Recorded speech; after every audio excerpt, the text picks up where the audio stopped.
What's going on, people? We are Tottenham TV here. We are back with our unpopular opinions. I love these kind of videos. This is my favourite series. The unpopular opinions. Like I know you guys really liked them last time, but you guys have literally sent us so many. We had about 60 or 70 to choose from. This is your first episode, the Twitter episode, and let's get straight into it.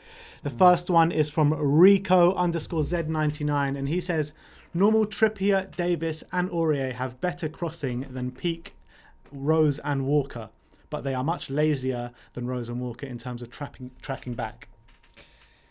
I agree. You agree? Though the thing about Walker is that really annoyed me about him is he always took a touch before he crossed it. Yeah, always. He always used to put his foot on top of the ball, didn't he? To push, and then he'd get it, and it was like always slowed it down, which really frustrated me. You never got that quick. Trippier was good at getting the first time crossing. Walker, you couldn't do that. I mean, I think it's safe to say that Trippier had better crossing than all of those players. Yeah, definitely. Let's go through these again. So Trippier had the nice little whippy crosses in, and he was able to play them first time as well, without putting his foot on the ball. To be fair, on his day, maybe not this season, but on his day, Aurier's delivery is not bad. I know it's not been great this season. Aurier's crossing can be all right, actually. Yeah, he's got the same type of cross every time, but it's it does the job. I agree. I actually agree with that. Yeah. You know what? Yeah, I think that. These are opinions. This is from 3 in midfield. They're saying Spurs should start playing 2 up top. I've said that for a long time, actually. Yeah. Why did you say why that? not. Well, because by... back to the old school Harry Redknapp, play 4-4-2, get 2 up top. Yeah, I don't believe that formations win you games. I really don't. I think it's your work rate and how you if you're quick to the second ball, if the energy's right between the players, But sometimes you can have 2 teams which put on a similar work rate. Yeah. They've got the same amount of quality, but then the formation could win you the game in that state. Yeah, but the reason I say that I would like to see 2 up top is because Kane gets injured for every 3 months every season, and if he had someone else balancing it a little bit with him, taking the pressure off him, then I think he wouldn't have those big injuries, and also keeping him on his toes as well. And it might also lead to a bit of chemistry, because at the moment Kane has learned how to be a striker without any partner. How many strikers could you say that about in the history of the Premier League, where they've had no one to learn their trade off? He's literally learnt it on his own, isn't he? He's just an enigma, Kane. Well, you know what? I think teams like, the Chelsea team with Didier Drogba, he made a name playing up front on his own. Yeah. A lot of strikers do. I think definitely but the whole career, definitely very recently, in the last 10, 15 years, the formation's been 4-3-3, which is 1 up top, 4-2-3-1, which is 1 up top. These are the in fashion it's formations. In fashion, but 4-4-2 will come in as a new fashion, a new fad. It will go full cycle, I think. But I would like to see 2 up top, because generally what that means is there's more pressuring on the ball. When you're closing the defenders down, rather than just having Kane do it. And actually, that was what. When we, I can't remember which game it was recently, where Kane looked really leggy, and they kept Mourinho kept him on, and they were just coming at us, and we equalised. I can't remember which game it was, but if we'd have had like a Lamella, and I even think have sometimes experiment with 3 up top, and even when you rest Kane, have Lamella, Son, and Mora really firing on just closing down play. I would give that a go as well, But yeah, I think when Son's playing up top with Kane, it looks all right, doesn't it? Well, it did against Arsenal. Exactly. So I would definitely experiment. Why not? All right. Let's move on to Blauer THFC. He says Aurier should not be sold in this window. Shouldn't be sold. Well, it depends what we get, doesn't it? It depends if we can get anyone else. Yeah. If we can get someone better than him, then maybe... Yeah, well, that's a no-brainer. But, you have to get in a replacement before you sell him. Of course, yeah. Although with Levy, you're never quite sure, are you? That's the problem. Is Mourinho really going to let Levy go into the season with 1 right-back? Never mind, no right-backs. I don't know. It's Levy, though, doesn't it? It really surprises me when I hear the managers talk, especially Mourinho. You'd think he would have a bit of a resentment towards the powers above him about how he's got limited resources, but...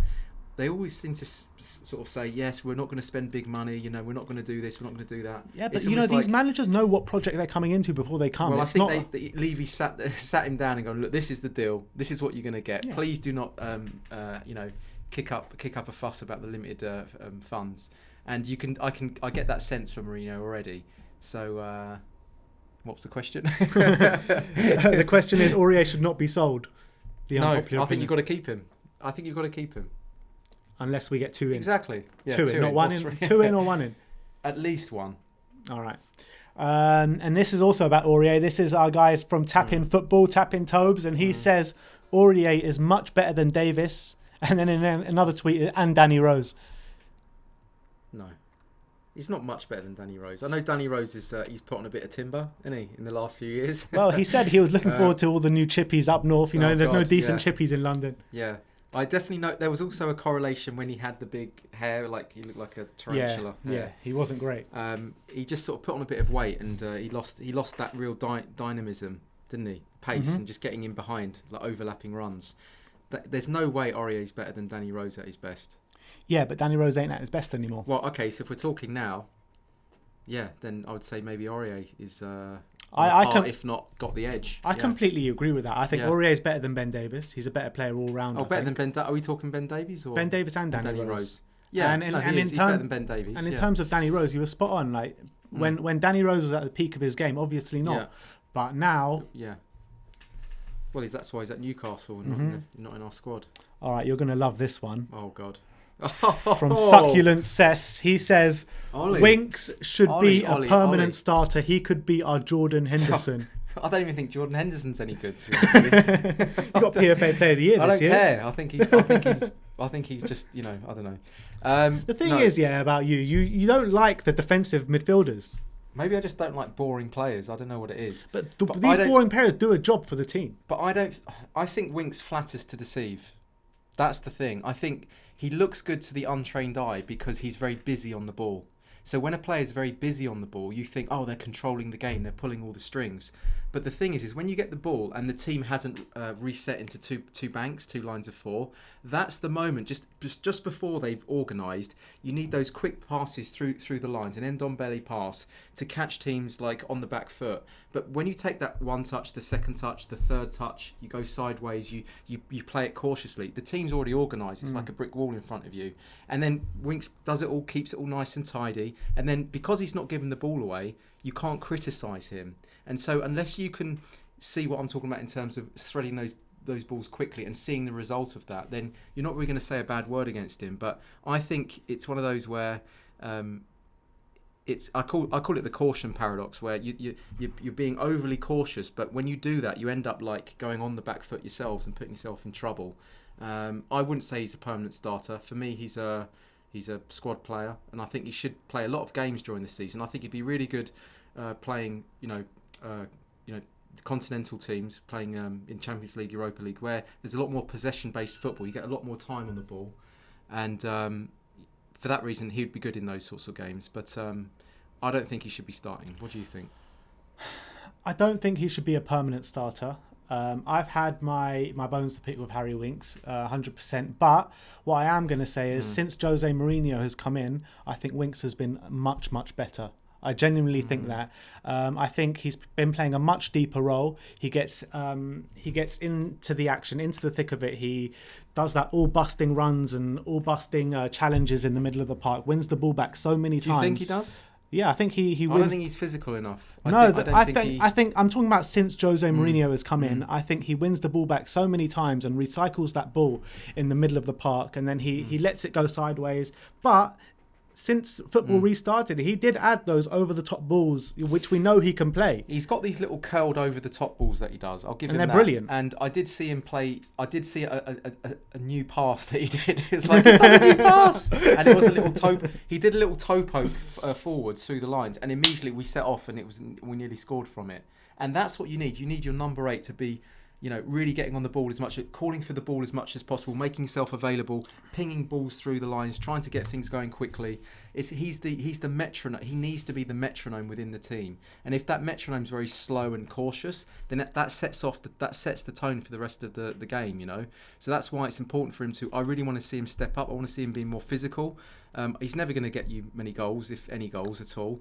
He's tidy. He's tidy. I've always said it. He's a poor man's Scott Parker, but he does a job. But do you think that from what you're saying, you saw him do that new pass, and he is starting to go forward a bit, and those over the top balls. If he can do that on a regular basis, is he warranted to be a regular starter? I still need to see a fair bit of improvement from him, a little bit more bravery on the ball, being a lot more courageous on the ball. And when he gets on the ball and runs into space, he looks good. He's quite rapid. I'd quite like to see him use his dribbling as a way to turn defence into attack. Have you not, like Lo Celso does at times? But they're completely different players. I know they are, but Winks does. It's not to say that he can't dribble the ball just because he's a different type of player. At times, I mean, against Man City, he dribbled through the lines and he won the yellow. He won the second yellow, and he got the guy sent off. That's the sort of thing. Mix up the play a little bit. Try and be a little bit more daring at times. Mix up the caution with the bravery, and I think he would. Then I would start to see a player. Yeah. All right, let's move on. Riley Martin 02. I don't really want to read this out, but I'm going to read it out just for the tweet's sake. And it says, Arsenal will win the league before us. Haven't heard such crap in my life. I don't think we're either going to. Neither of us are going to win the league. Let's be honest. We're so far away. You can't even. Yeah, you couldn't even predict that. All right, let's move on. Let's just move on. Yuki Yoshida says, I'm not against selling Ndombele for players that Mourinho can trust and play, like a Højbjerg or like a James Rodriguez. Well, we're going to have to trust in Mourinho's formula, and he needs at least one, maybe two, maybe more transfer windows to shape the team into his mould. And so there's no point buying players that don't suit his way of winning, because he's a winner, serial winner, as everyone says, and so he can't do that unless he's building the team in his image. So if he wants to get in three defensive-minded midfielders, let him do it. Let's see what he paints as an artist, as a manager, and then we'll judge him. And let's judge him in a year's time. Yeah, agreed. You're going to love this one from Carbon_Robert. Back to our friend Daniel Levy. It says, Daniel Levy is the best chairman in the Premier League. God. Just because you don't like his vision, it doesn't mean he's not a good chairman. Right. Do you remember the last time we spoke about this? I remember you said to me, would you rather have the 90s, right, or now? And yeah, it was a good point. And I said, well, I'd probably want the trophies from the 90s. And then you said, well, we've only won one more trophy. But then my question here, and I wish I'd said it at the time, I'd say, would you rather have the 19 years under Levy or the 19 years before Levy? We've won one League Cup, or we've won two FA Cups and a UEFA Cup. Which 19? You know what I mean? It's a bit like neither here nor there. We've been in a European Cup final. We've been in Champions League football regularly for the past 5 years. If you could take one, the 19 years of Levy or the 19 years before Levy, based on if you knew the trophies, which one? I think when you're looking at it, you're looking at with Levy, trophies aside. For 1 second, you're talking about constant progression in terms of the team, from when he took over to now, more or less. Yeah, I guess so, more or less. More or less constant progression. But then, if you were to go back in time from 2001, there would be a dip, but then there'd be a progression. Yeah, right. But ultimately, it's been progression from when Daniel Levy took over, as to where we are as a club. Not compared to the 80s. What do you mean? But in the 80s, well, you could argue that we were much better in the 80s. Yeah, but I'm talking about from when Levy took over. No, I know, but I'm talking about the 19 years before Levy. Yeah, I'll get to that in a sec. So when you're talking about Levy, you're talking about constant progression. When you're talking about the 19 years before, or the 20 years before Levy, we won 2 FA Cups and 1 UEFA Cup, and that UEFA Cup was in '84, and that's the first 4 years of that era. What happened after that? We dipped so badly though. Yeah. Those 90s before Levy took over, we were nearly going bust, nearly getting relegated, nearly getting points docked off us. You know what I mean? It's not just. But if you take away the 90s, because the way I look at it, you can't take away the 90s. Well, yeah, but the way I look at it is that Juan de Ramos, he won us a cup, but he was tragic, manager, right? So Redknapp can always say, I'm better than Ramos. I'm better than Ramos. You can't complain. I'm progressing from Ramos. So by that logic, he can do no harm. So what I'm saying is, if you take away the 90s, is it an improvement on the 80s, what Levy's doing? I don't know. But by that logic. I don't know. But also what you got to remember is football is in a very different space to what it was then and to what it was now. You know, you got the powerhouses of Chelsea and Man City just ploughing money whenever they want. Yeah, it is. So it's it's hard to compare. Well, that's why I said before, I think from a business side, he's fantastic. But from a purely footballing side, I think he's limited. The game is about glory. To dare is to do. You know, I don't feel that from Levy. That's the thing, you know, and that's but what you felt it when we got to the Champions League final. You felt it at the end of the Ajax game when we beat them 3-2. You're starting to feel it a lot more under Pochettino than you did before that. I did, but then also with Levy, he didn't want Pochettino. He wanted Van Gaal. Yeah, the point is he got lucky with Pochettino, but he got Pochettino. He got him, but that wasn't his choice. That wasn't his first choice as well. So I personally wouldn't put that down to Levy getting even Pochettino, you know, because I don't think that was something that he wanted necessarily. But back to the question, it's Daniel Levy is the best chairman in the Premier League, but that is his vision.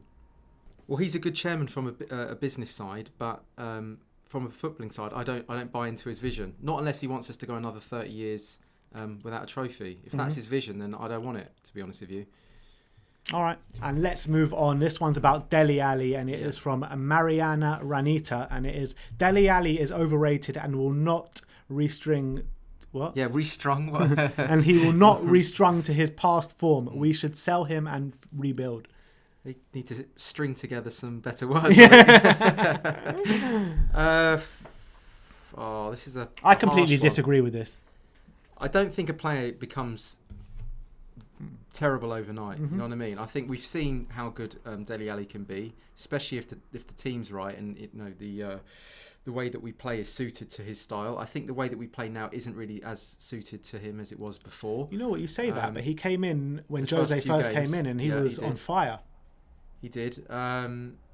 He does tend to look. I know he's injured. You know, I know he's sort of injured and been out of the team a bit, but he does sort of look like a bit of a luxury player now for us. You know, more a sort of with that high energy, high octane football, really pressurising. Even when Lamela comes on, you've got that, and when Dele Alli is playing, it sort of slows it down a little bit. And all those cute little touches where he used to pick the lock and like thread the ball through when teams are really camped out in their own half. He was very good at that, but now it's sort of he's been asked to play a different role. He's going to have to almost rebuild himself as a player. Do you know what I mean? Like remake himself as a player, and that's. So I'd like to see how he adapts to that. But I don't think he's overrated. I think if anything, he overachieved in the first two seasons. I mean, his first season scored 18 goals. You know what I mean? Yeah, exactly. And I think that almost set the bar too high for everyone's expectations. I think we need to ease off a little bit. He's still young, believe it or not. You know what I mean? It feels like he's old. Feels like he's been around for ages. He's been around, isn't he? What do you think? I completely disagree. I would not like to sell Dele Alli one bit. I think the guy's got so much quality about him. We've seen it firsthand. You know what I mean? We saw it week in, week out. I think the guy's been plagued with injuries, especially this season. Last season as well, he had quite a few injuries to him. I think he needs to shake off these injuries. It seems as though his hamstrings keep going, and at 24 years of age, that's a worrying sign. Yeah, it really is. So, I mean, I would keep him. We just need to kind of manage him so his injuries don't get the better of him. But we all know the quality he has. He's an absolute quality player. Yeah, absolutely. Yeah. So I guess we found an unpopular opinion finally. All right, and let's go to the last one, and it's from Cormac Turley, number 2, and it's Pochettino shouldn't manage Spurs again. We need to look in the future and not the past. And obviously that's referring to the Pochettino comments saying he would like to come back one day. I agree. I think there's this thing about there's a psychological thing about whatever you don't have, you need. You know, get rid of Poch. We're bombing. You know, we need to replace him. The moment he's gone, bring him back. Bring Poch back. Remember the Poch days? And the same happens with players. As soon as a player's injured, we really miss Kane. Kane comes back. We really miss Sissoko. Sissoko comes back. We really miss running out of players to miss. This is just a kind of it's a lazy thing. And also, all fans do this. And also, the same applies when you're looking at scapegoats to knock in the team as well. Yeah, exactly. So no, I totally agree with that. I think you've got to be looking forwards, and thanks for the time. You know, thanks for the memories. Package it off nicely as a really nice memory to have. But I don't believe it. It's like going back to the girlfriend, your ex-girlfriend again. Or I used to say it's like trying to warm up a McDonald's the next day. You know, it's not quite in the microwave. It's not quite the same, is it? I tell you what. I've got such... Oh, you're going to say it, aren't you? You're going to say it, aren't you? I've got such things for Poch in my heart. I know. I love the guy. I love the man so much. But when you look at it right now, I would not swap Pochettino for Mourinho. I wouldn't. No.